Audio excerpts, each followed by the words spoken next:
Hello, and welcome to Verbling, or welcome back. I'm teacher Oakley, and as a follow-up to our last vocabulary-based class, learning vocabulary related to talking about disasters, natural disasters.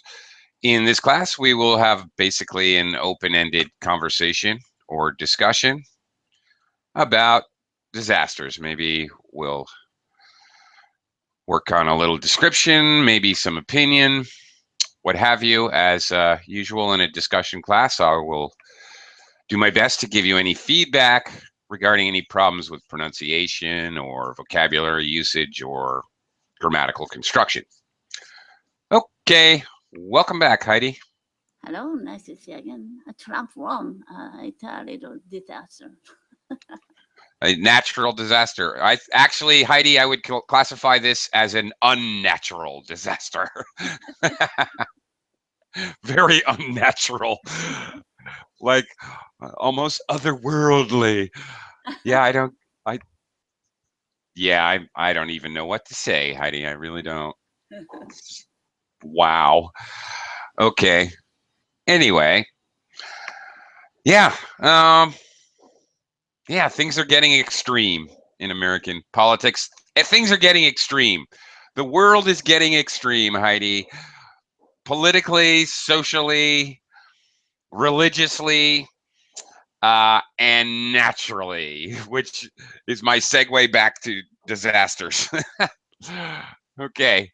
In every which way, it seems the world is getting more extreme, and that includes extreme natural events as well. Why? Why is everything getting so extreme? Because there are a lot of wars, and the world and economy is very bad nowadays. They want to protect only their countries. Yeah. Yeah. Well, I think you basically hit on it. World population, I think, is a huge problem that causes pressures in various areas and money. And people believe Economics. German bank had a lot of money. Before we believed that because German economy had been very good. But recently, they announced they don't have any money anymore. It's Really?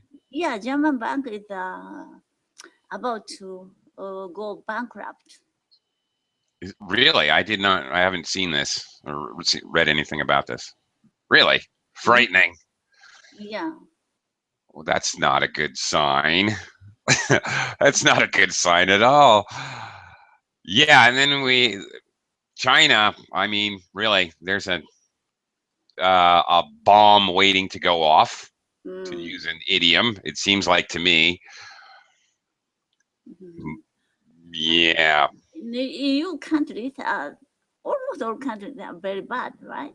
France, England, and Greece, sure, and Italy. Only German bank had a lot of money. We believed that.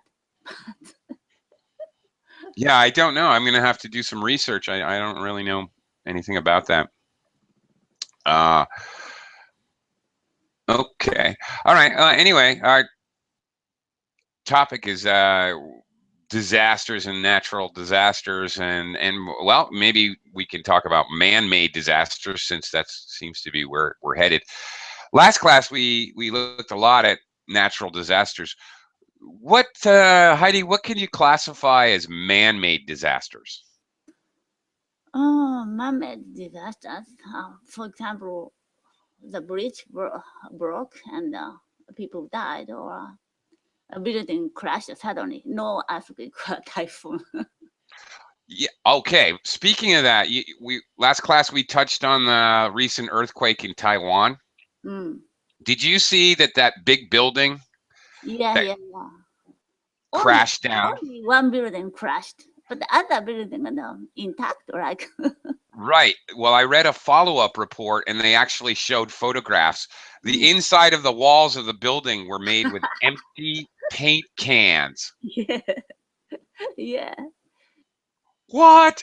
Sometimes, okay. Well, that's just goes to show sometimes a man-made disaster is part of a natural disaster. You you know? That's crazy. Can you believe that? Empty paint cans. How could you get a How do they get away with that? Doesn't somebody see? Wouldn't the workers go, oh my God, we can't do this. My boss is crazy. He wants me to fill the walls with empty garbage. Yeah. Build a house out of paper cups. There were no earthquakes. Maybe that building is still safety. Yeah, it's still safe. Okay. Still safe. Yeah, safe is the adjective, safety is the noun. I know. Yeah.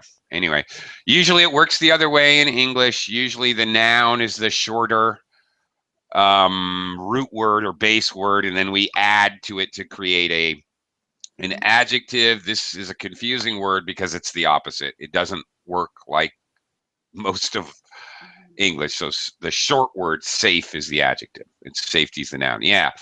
So frequently, man-made disasters and natural disasters kind of go together.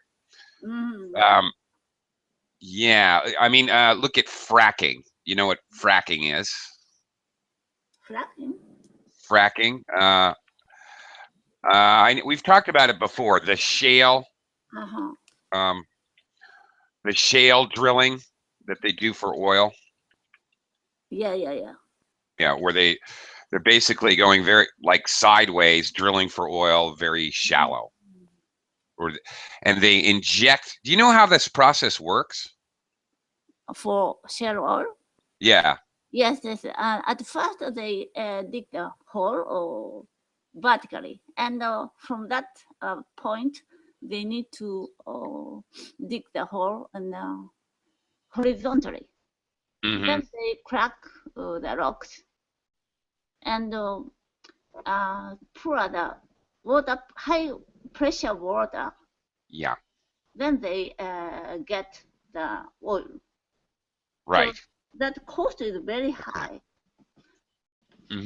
Because of oil price is very low level now, so many companies already went bankrupt.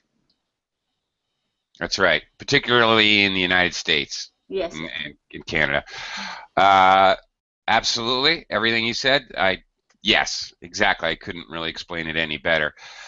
But are you aware of some of the ecological, what's happened with the drilling? Yeah, ecological. Around that place, the water became black or some water, so it's bad for the habitant health.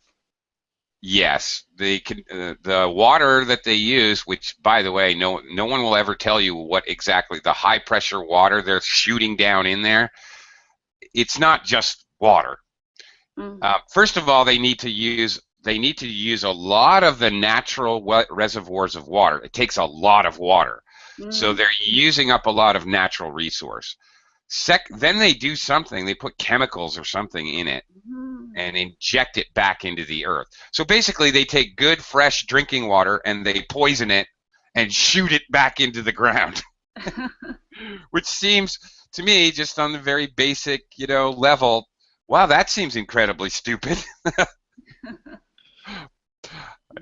Really. I mean, really. Another repercussion is places like Oklahoma in the United States. Texas, Oklahoma, Arkansas, places that never, ever had earthquakes are suddenly having not giant earthquakes, but lots of small tremors. Oh, really? Yeah. And they attribute it to this fracking or shale drilling. I heard there scary. are shale oils in the world, even in China. Now they don't have any oil well, but if they found such a way to dig up the oil, maybe they produce that. But American shale oil,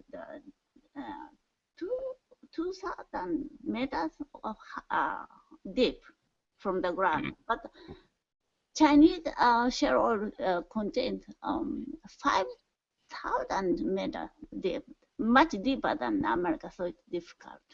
Really? Okay. I did not know that. Which probably means it'll be 2.5 times worse with contamination and pollution. Yeah, anyway, pretty scary. Francisco has joined us. Hi, Francisco, welcome back. Thank you, teacher. Here again. Here again, yeah, welcome back. Heidi and I were furthering our discussion about disasters. We're kind of bringing in man-made disasters, and sometimes man-made things men do cause natural disasters, or natural disasters are made worse by things men do or don't do. Maybe sometimes things we don't do make matters worse. We're kind of talking about the mix of man-made and natural. Francisco, can you think of any other man-made disasters? Man-made disasters. Well, deforestation. I'm sorry? Well, I don't know if it's in Spanish or English. Deforestation or... Oh, deforestation. Yeah, got it. Okay, yeah. When Sorry. men cut a lot, when men cut a lot of trees, they provoke droughts. They provoke a lot of things. Well, thousands of animals die because of that. They don't have a shelter. They don't have any more, water to drink because rivers tend to get dry. Well, everything happens. Everything happens. Sometimes I don't know. I just think humans are incredibly stupid. An example here in the Philippines that I saw, my brother-in-law lives in a very beautiful area, small town, natural area, very beautiful. They burned down the forest on a mountain only for the purpose of making charcoal, which they could then sell. People cook on charcoal, make their barbecue. So they basically burnt down the mountain. And this mountain, this valley, produced a river which the town used as a basis of their economy, because there's shrimp and clams and mussels and crabs in the river, because the river meets the ocean, so it's a kind of salty, saline river, and these kinds of food animals grow there. Well, they burnt down the freaking mountain, and naturally all the sand and silt from the mountain filled up the river, killed off all the wildlife, and basically ended the economic base of this entire town. Just incredibly stupid. So for a very short-term profit, which is gone in no time at all, they basically destroyed their town. Yeah, it's stupid things. Stupid. It just, yeah.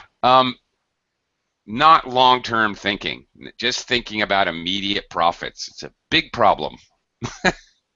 Yeah.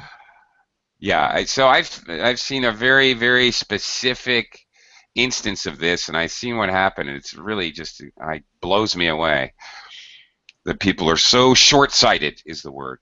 They don't think. Yeah. Okay.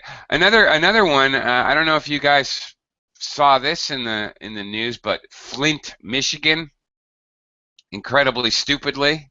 Oh my goodness. Yeah, Flint, Michigan, the water was contaminated, and basically the government did nothing about it. Instead of switching the water source, they just kept using it. A water source which had been contaminated by industry. Incredibly silly things. Yeah. Heidi, can you think of any other instances of man-made disaster, or how humans cause a natural disaster? In China, Beijing or Shanghai Oh, goodness. very contaminated. And yesterday or 2 days ago, that country started the New Year's Day holiday, right? Mm. They used fireworks and firecrackers the air became more contaminated. Yeah. Yippee. Let's pollute. Yeah, contamination levels are much higher than usual. Yeah. Okay. Well, that whole situation is obviously a man-made disaster. Humans tend to ignore slow-moving, if I can say that, slow-moving disasters like air pollution and contamination. People are dying. They're just not dying all at once, like in an earthquake or a tsunami. You know? But by the air contamination, well, a million people are dying every year. Yeah. I think I read that as well. That's a lot of people. But quietly, so. But quietly, that's right. Can you imagine if you read in the newspaper or saw on TV, you know, a hurricane or a typhoon that killed 1 million people? Of course, it would be round the clock on CNN and BBC and in Al Jazeera, round the clock coverage for a week. But you rarely see articles about, all right, pollution, air pollution in China, which is actually going to kill 1 million people this year. It's very strange to me. These things are just ignored, conveniently ignored. Yeah, absolutely incredible. Yeah. Heidi, does this pollution affect Japan, being so close? Yeah, sometimes seasonal wind brings that air to Japan. So even Japanese contamination levels become higher a little. Yeah. Okay. Just in general, the airstream, you know, the higher winds or whatever. In Japan, correct me if I'm wrong. I might be wrong. Generally, they go from west to east, sometimes south. Yeah. Like from the Philippines, it goes up and then kind of curves. In the winter season, the wind comes from northern pole. Okay. Like Russia or someplace. And yeah. the spring wind comes from China. Okay. And then a lot of times the typhoons that blow through here, I know they're kind of going like into the Philippines and then hello Taiwan, and then they curve up like this and hello Japan. Thank you. Yeah, we send them on the way. Big gift. Yeah. A guest, yeah. An unwelcome guest. Yeah. Yeah. Fortunately, right now it's a very quiet time in the Philippines. There's not a lot going on with the weather or disasters. Thank goodness. Other places not so lucky. Francisco, have you ever personally experienced any kind of natural disaster? Well, here in the sorry, here in Mexico, in the north of the country, some years ago we were affected by drought. Sorry. It's okay. Yeah, and there were some years that rain. Sorry, teacher. You need me to come back to you? You catch your breath there? All right, look, Francisco, we'll let Francisco have a glass of water, catch his breath there. I'll come back to you, buddy, okay? Okay, I'm here, teacher. You okay? I'm just drinking some water. Yeah. Cheers, mate. Okay, anyway, go ahead. Drought. You were talking about the drought? Yes, drought. Drought was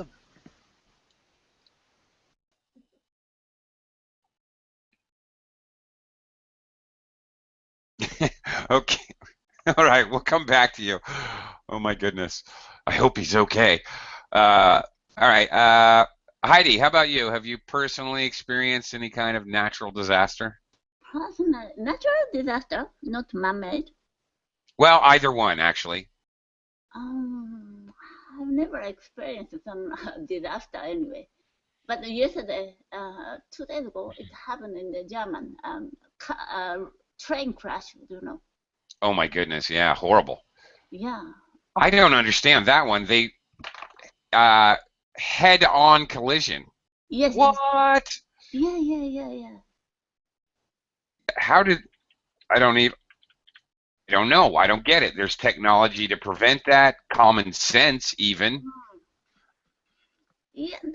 Usually, railway has 2 lanes, right? But that place is countryside, so only 1 lane.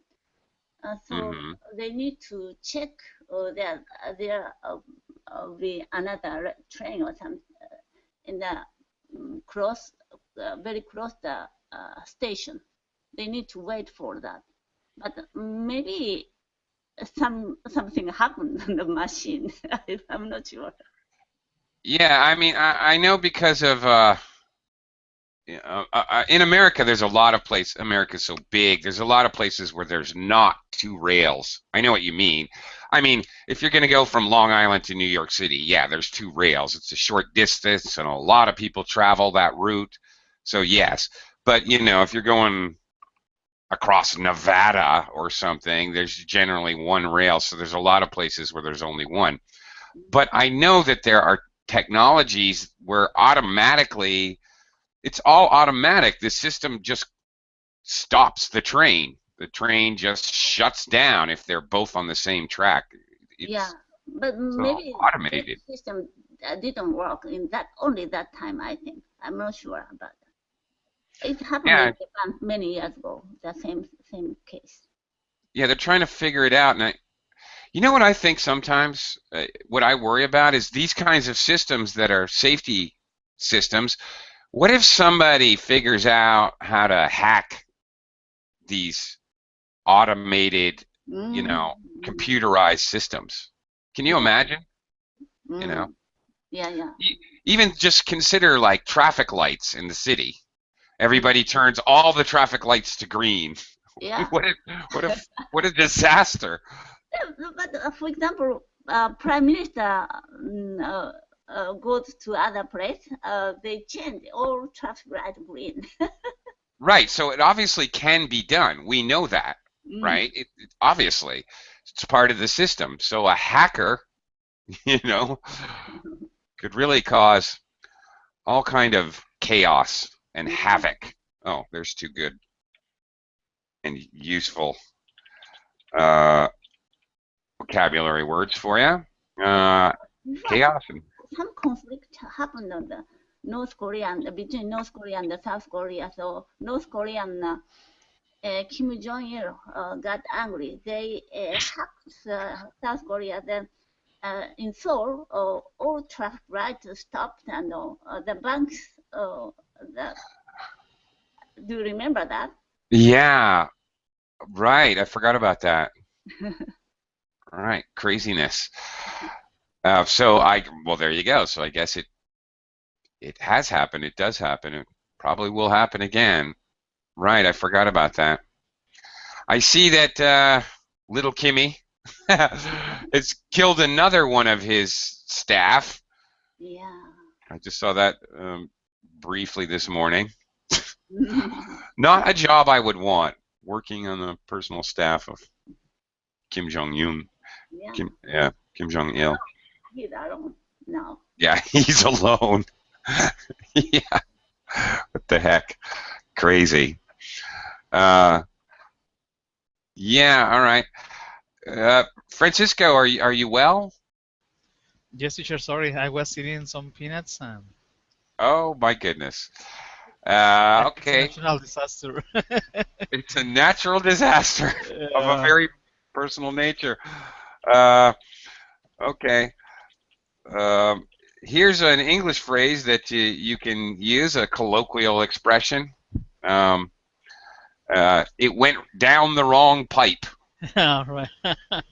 we say when we try to breathe a peanut, for example. Yeah. Please remember, it's not possible to breathe a peanut. Yeah. Went down the wrong pipe. Okay. Well, glad you're okay. We don't have to send the. Yeah. We don't have to call 911 and send the medics. No. Thank goodness. All right. Okay, you were talking about drought in Mexico that you had Yeah, experienced. here in the north of Mexico, well, we were suffering some years ago about a terrible drought that lasted like I don't know some years too. So finally, well, in these 2 or 3 years, rain came.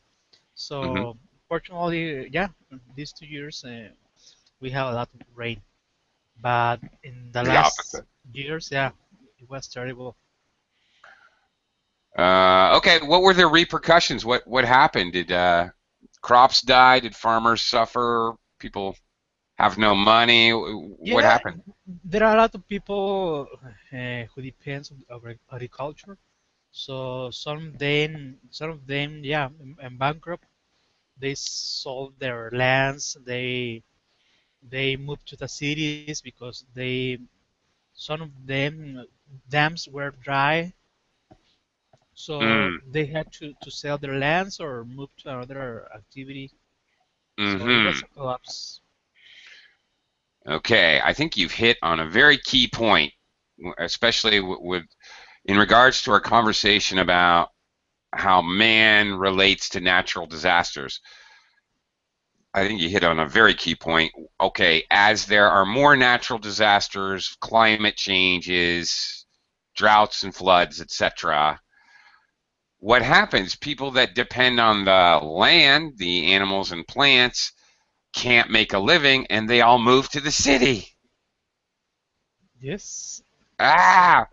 And then what happens? Then you have and overcrowding in the cities, yeah, which leads to other problems. yeah, It's big problem. yeah, it's the cycle of life. When you stick man in there, the cycle of life becomes a downward spiral. Not exactly, uh, not exactly like the Lion King. Um, Hakuna Matata Yeah. doesn't really work. Okay, here's another interesting vocabulary expression, a downward spiral, which we may use to talk about these kinds of things. Oh, uh, wow. Natural disasters that we have not talked about. Um, did you guys hear that there's going to be a meteor coming to Earth, coming to an Earth near you very soon, um, which will be passing by the Earth, but relatively closely. Now, it's not, doesn't look like it's going to hit the Earth. However, In Russia 3 or 4 years ago, it happened, right? yeah, right. Yeah, it did. That was interesting. Did you see the videos from that? I watched the news. Uh-huh. No, teacher, do you have the link or something like that? No, because I can't remember what the city was. I think it was named after the city that it was nearby. But I have a number of Russian students, private students, and we talked about it, and they shared videos and such. It's so, I don't know. It says something about Russian culture. People watch it, but they have no expression, no emotion. Americans would be going, "Oh my God, look at that! Holy bleep bleep! What the bleep is that?" They'd be kind of freaking out. But all the Russians are just like, boom! They don't even have any expression. Like, very, very strange watching the videos. Is more impressed. I was more impressed by the cultural lack of emotion than actually by the natural disaster itself. Very weird, but in any case, it was interesting. But yes, it happened a few years ago and caused some damage. I don't think it caused. I'm not sure if it caused any loss of life or not, but any case, yeah, it's in the news right now. There's a meteor coming within, you know, close proximity to the Earth, I believe, closer than the moon is, for example, you should be able to see it with the naked eye, is what I've read. You should be able to look up in the sky and see it. Well, if it's night, I suppose. However, what scared me is scientists could not predict where you could see it, what part of the Earth or what time you might be able to look in the sky and see it, which I find frightening because that means they really don't have any idea where it's going to be or when, or even if their calculations are off and it hit the Earth. Anyway, that's a natural disaster, which actually, okay, this happens all the time. Stuff from outer space comes into our atmosphere. It's just we don't see it because it's too small. Lots of little pieces of whatever material burning up in our atmosphere all the time, every day, constantly. But we just never see it. Heidi, have you ever seen a meteor shower? Have you ever watched a meteor shower? No, I don't like looking at the sky. You don't? Why not? I want to stay at home and Okay. Really? Okay. Yeah, probably my best friend is really into this kind of stuff, so he always drags me to some remote place or a mountaintop. He frequently, anyway, drags me somewhere to go watch meteor showers, which is basically just material burning up in the sky. And then there's certain times of year where the Earth is traveling around orbiting the sun, where there's basically a constant barrage in July and August. I can't ever remember when it is. End of July, beginning of August, middle of August. I can never remember. But Leo, the lion, all right, it's called the Leonid meteor shower. Happens every year, and you can see a lot of them burning up in the atmosphere. That's what we call a shooting star. Francisco, you ever watch shooting stars? Not so many, teacher. I have seen some shooting stars very randomly. Randomly, just happen to look up. Yeah, right. Yeah, I remember hiking to a remote area, a mountaintop, camping on the top of the mountain, watching the Leonid meteor shower and counting 100 shooting stars and losing count. I remember reaching 100 and then just losing count. You can see a lot. It's quite impressive. I believe maybe Mexico, maybe Yucatan Peninsula. All right, there's theories about an enormous meteor hitting the Yucatan Peninsula many millions of years ago. Yeah, scientists had said that meteor fell in Yucatan Peninsula. Yeah, was the cause that dinosaurs That's right. were wiped out from Earth. Yep, the extinction of many species, including many species of dinosaur. Yeah, that is a theory. And really, if this natural disaster happens, what are humans going to do about it? Send Bruce Willis in a spaceship? Good luck with that. Yeah. What happens when Bruce Willis dies? We're all in trouble. Yeah, we're in trouble right now. Okay. Another disaster that we did not talk about last class that I have been involved in, actually, which was very scary, is an avalanche. Heidi, are there avalanches in Japan? Yeah, in the mountainside there are snow accumulated, and the wind, the spring is coming. And then the snow is getting softer and softer. Actually, if I may correct you, it's the opposite. The soft snow, as it melts, becomes more and more dense. So it becomes harder and harder. Yeah. Every year it happens. So before once at a hot spring place, the Japanese people is very glad to go to the hot spring. Then there are the hot springs in the outside of the hotel. They are enjoying the hot spring outside. Then suddenly it happened. 3 or 4 people died.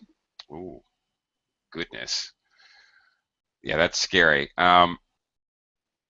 Yes, I have experience. I was skiing. I hiked it to the top of the mountain foolishly. This was like May, the first week of May. I don't remember exactly, but so obviously the spring. We had just received 18 inches of snow, roughly half a meter of snow in 24 hours. So a lot of new weight. So fun to ski, but very dangerous in the springtime in the mountains. We were pretty foolish, really, and we skied over a cliff. And when we skied, jumped in the air. Ooh, very exciting! But when we did that, the overhang of snow just dropped, and it started an avalanche. And I can tell you from personal experience, the snow is not fluffy like in the movie Frozen where it gently falls from the sky. It's more like wet cement. It's like somebody is pouring cement on your legs. It's really heavy and really hard. Oh, really? Yeah. Like rock? Yeah, like it's like wet cement. It's so heavy. It's like if somebody were throwing wet cement at you. You know, from like 1 meter away, they were taking buckets of wet cement and throwing it on your legs. That's what it feels like. So, yeah, I was ridiculously lucky. I was above the tree line, above where there are trees, but by the grace of God, I don't know how else to say it, there were 3 very large pine trees, Douglas firs, which are very big trees, thick trees, way up high on the mountain. I don't know why, and they were in a triangular form, just like the bow of a ship, like this. So my friend I was skiing with, he went this way, I went this way, and we met behind this kind of bow of a ship. And so that broke a lot of the snow away like a ship, and we managed to survive. Extremely fortunate. Those trees weren't there. I seriously doubt I would have lived. It was pretty scary. We were skiing, and we literally skied right into each other like that, one leg in between the other leg, and grabbed each other, screaming like that. It was like a movie, like a silly Farrell Brothers movie or something. But and then the snow hit us and pushed and knocked us down, and we were like our face to face, like this far away.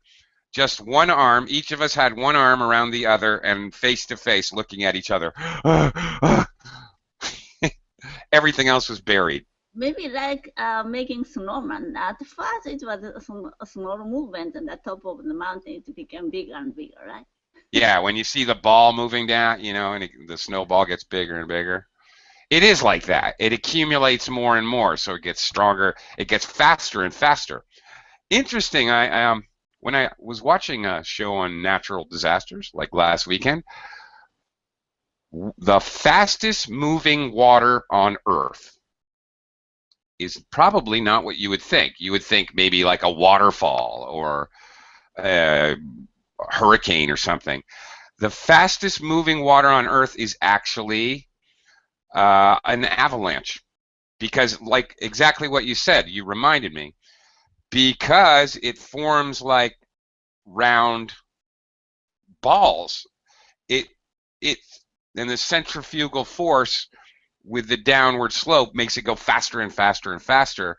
it can reach incredible speeds. It can reach faster speeds than free fall. Like you dropped it from a plane, a snowball, dropped it from a plane and let it fall, it would reach, I forget what is 120 miles an hour, whatever. But an avalanche can be 150 miles an hour. Strangely enough. To run away. It's interesting. It can go faster than just falling. It's crazy. They did an experiment and they put a bunch of snow in a cement mixer, you know, those machines that spin around and mix the cement. So they just chucked a bunch of snow in there, just random snow. And they ran the cement mixer round and around and around, and the snow automatically forms into basically snowballs, just like snowballs you throw. And after a few minutes, just a couple minutes, 5 minutes maybe, I don't know, I don't remember, you have all these snowballs. It's just a whole bunch of snowballs. And that's basically what happens in an avalanche. So it's weird. Weird thing. Francisco wants to talk nuclear disaster. All right. Well, Heidi, you're our expert. Francisco, are there any nuclear power plants in Mexico?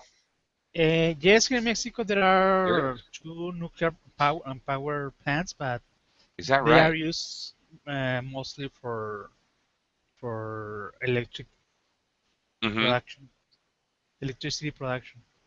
Right. Where are they? One is in Laguna Grande, Jalisco. Okay. And the other one, I don't know where is it, but there are two. I think the other one is for investigation, just for research. Uh-huh. Okay. I don't know where it is. That's a statement, so you don't have to use question word order. I don't know where it is. Okay, Laguna, refresh my memory. Is that near the ocean? I don't know, teacher. I just heard the names of the states, of the cities, but I don't know exactly. Maybe I need to research the okay. web page. Yeah, I can't remember. I don't know. Has there ever been any problems? No, not really. Not compared with Chernobyl or Japan. Yeah. Yeah, again, I have Russian students, and the whole Chernobyl thing, I don't think people in the world understand just how really bad that was. Still to this day, they have to go hundreds of miles out of the way to avoid this area. It's still like a no-go area, and it's a huge area. From what I've been told, pretty scary stuff. And most likely, because this was still USSR back in those days, a lot more people died than were ever reported in Western media. From what my Russian students tell me, it was much worse than anybody really knew outside of Russia, but pretty scary. Yeah. All right. Well, Heidi can tell us about Japan. Recently, I watched the TV report from Chernobyl. Japanese journalist went there. Every morning, several buses come to that place. As tourists, I've heard about that. No, they're working in the place. Oh, they're working. Okay. Yeah. There are 3 or 4 reactors. One reactor damaged a lot, but other 2 reactors are still working. So I thought the all reactors already closed. I believe so, but they're still. So did I. Yeah, using that. They are? Yeah. Incredible. Okay. Really? I did not know that. All right. I've also heard about these illegal kind of whatever black market, I don't know, crazy people that want to go to Chernobyl. There's these illegal tours where they sneak into the area. People pay to go there. Why would you do that? I have no idea, but people do stupid things, climbing to the top of volcanoes and looking in active volcanoes. I don't know. Some people are nuts. I don't know. Okay. The Japanese nuclear disaster. Well, again, natural disaster and man-made disasters going together. Where are we today? What's going on now? Mhm. What's the deal? Are they everything contained? Are they going to put that nuclear reactor back online? Because they produce a lot of electricity and very stable. For the most part, yeah. Mm. Unless you put one on a fault line. No green gas emission come out from that place. But, So if they manage the nuclear reactors safe, it's very good, right? yeah. Yes, but on the other hand, a nuclear reactor, the what is it called? The core, the like metal that they use, the uranium or 351. I'm making that up. I don't really know, but the radioactive material that they use still has to be disposed of. Yeah, that's right. So Japanese government dig up a very deep hole. Then put all things in that hole. Maybe Very well. 2 century or 3 century later, some scientists invent something from that. Oh, that's wishful thinking. Yeah, maybe they should just shoot it out into space. Yeah, it's Probably. Great. Yeah, let's tell Elon Musk, and he can build rockets that just carry it out one way trip out into space. Maybe. Get Elon Musk working on that, perhaps. But okay, what is the status of the nuclear power plant that was so damaged in the earthquake and tsunami a few years ago? Nuclear reactor came from America. American case, you are afraid of tornadoes. So Yeah. all the system is underground. But Japan, we don't have tornadoes. So, but system was the same. They put the whole system underground. Then tsunami came at that place. Oh dear. All system soaked. Then after that they stopped. Even cooling system for the nuclear rot.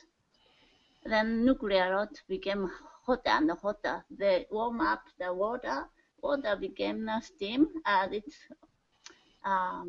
blasted suddenly. Yeah. Which is basically the sequence of events that normally happens. The cooling system fails for whatever reason. I think that was basically what happened in Chernobyl. 3 Mile Island in the United States in the 70s. Same deal. Problem with the cooling system. Yeah. Before exploding, they are looking for some energy, electricity. They are looking for electricity because you are generating electricity. Why you can't do that? But they are bringing some electricity from other place, but it's not came to that place in time. So yeah, that's weird, right? Later, people said they needed to ask some electricity battery to the military. Military has a lot of things. Right. Military is a little different from other countries. We are not not good relationship with the military. I heard that the American military could have helped. Yeah, but before that, the government needed to ask Japanese military. But Japanese constitution bans war and having military as well. Yeah. So well, let's say it used to. Have a lot of difficult situation. Right. So now, currently, today, is this power plant back online, or it's still mothballed? By the way, Like when they shut down a factory or an energy plant or a mine to mine or whatever, when it's kind of closed and just stopped, we say it's mothballed. Not only that place, Fukushima Daiichi, but Yeah. also Japan had 17 nuclear plants. Yeah. So the government closed all nuclear plants in the world. Right. So what's the status? Are they open back up again? Or are they still all closed? Last year, only one restarted, and this year, another one restarted. Why? Why did they pick those two specifically? Is there any reason? The government want to restart all nuclear plants gradually. Yeah.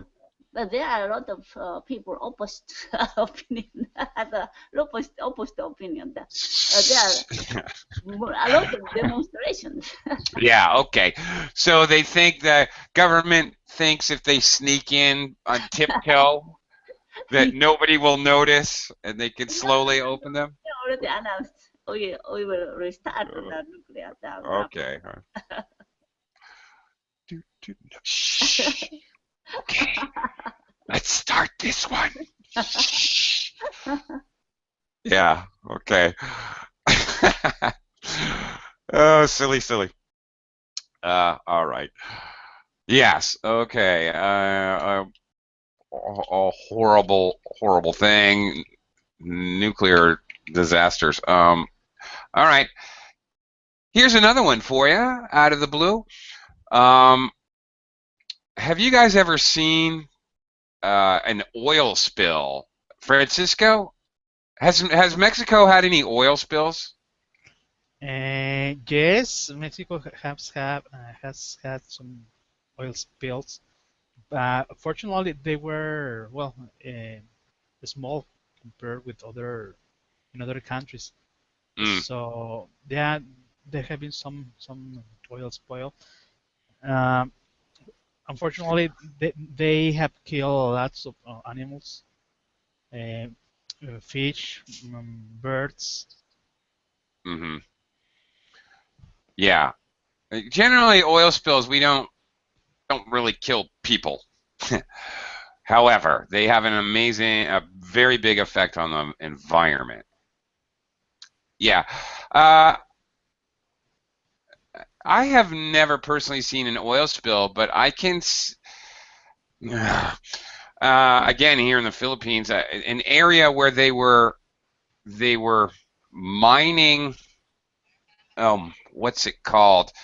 It's the material that they use on roads, and it is kind of an oil product, and I forget what it's called now. It's what they make asphalt, the black, Right. pavement of roads. And there's a special material they use, and I can't remember what it's called. It's a derivative, or it's associated with. It's an oil type product. It's sticky. It's basically the tar that they put on roads. The tar, yeah. Yeah, and I've been to an area where there was no spill. There was no, just because they loosened it up and they were mining it and everything. Really disgusting. The beaches all turned black. Really gross. It took about 2 years, 3 years. It's still not gone. There's still strips of black you see on the beach. But yeah, they were, and there was no problem. There was no spill or anything. I don't know, part of the natural process or whatever, but it was disgusting. Really. It was definitely not good. Beautiful, nice, white sandy beach, and it looks, looks terrible. It clearly, and everybody, the fishermen said it really affected the fishing in the area, and whatever. Yeah, not good.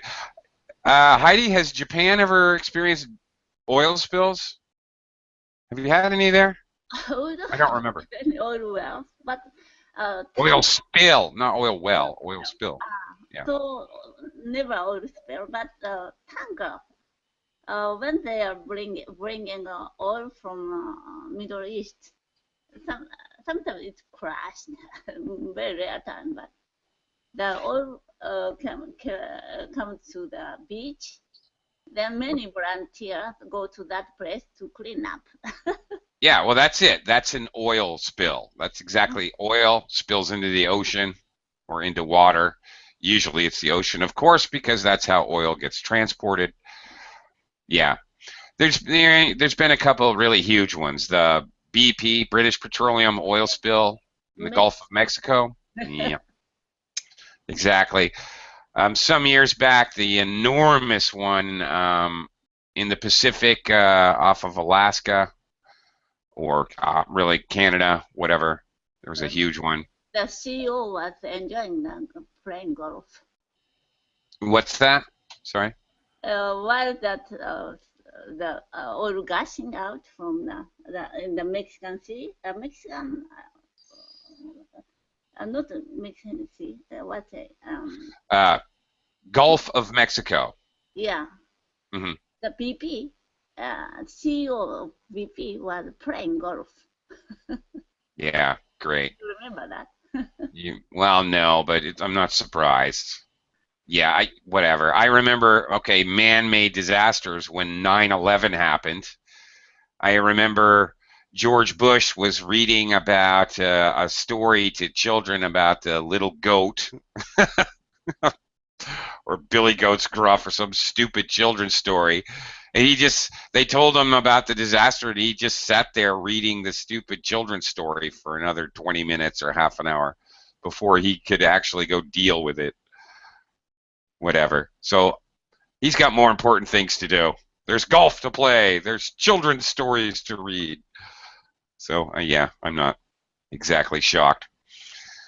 Okay, well, that was a fun and interesting discussion. Thanks, guys. Thanks, Francisco. Thanks, Heidi. Thank you very much.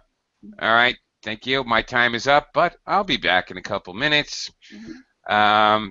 Thank you very much.